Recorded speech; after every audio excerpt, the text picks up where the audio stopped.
Open APIs. So all the banks have been busy publishing their APIs to developers to promote open banking. And of course, we have a lot of very interesting challenger banks coming on the market. I mean, we all know about Monzo, and we have Starling and all sorts of others. N26 from Germany penetrated 17 European markets recently. So all of that is very interesting. Linked to that, all the development around identity and authentication, because of course, as soon as you become more mobile, then you need more authentication, and the regulation are also pushing for that, going back again to PSD2 and also the 4th Anti-Money Laundering Directive.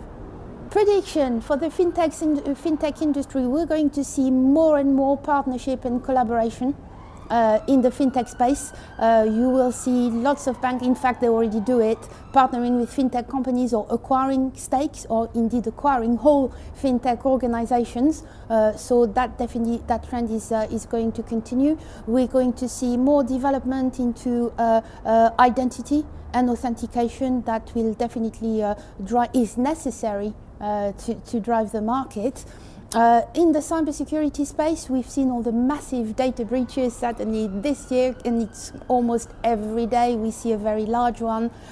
In fact, the latest one was Dailymotion with a few million users at risk. So we're going to carry on seeing more of the same in that space. We're going to see more and more ransomware. We're going to see more and more attacks using the Internet of Things to create havoc.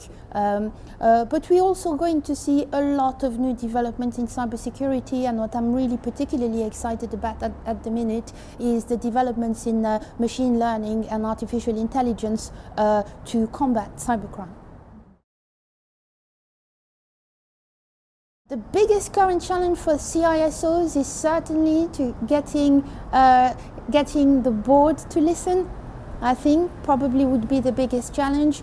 I think the other challenge also is to understand what their threat profile is.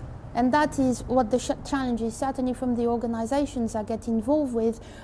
Most actually don't understand really well what their assets are that need protection, and therefore as soon as you start thinking that you need to protect everything, then you spread yourself too thin and you never get anywhere. So understanding assets and protecting those assets accordingly, because there's a saying that I always like to mention, which is there is no point in spending £100 to protect a £1 asset. So it's understanding risk. It's all about risk management, and it's all about the modern CISO or CISO or CSO trying to be more commercial, to be the translator between the technology arm of an organization and the commercial arm of an organization, so that the board actually really understand the threats, as opposed to thinking, oh, this is just something the IT guys do.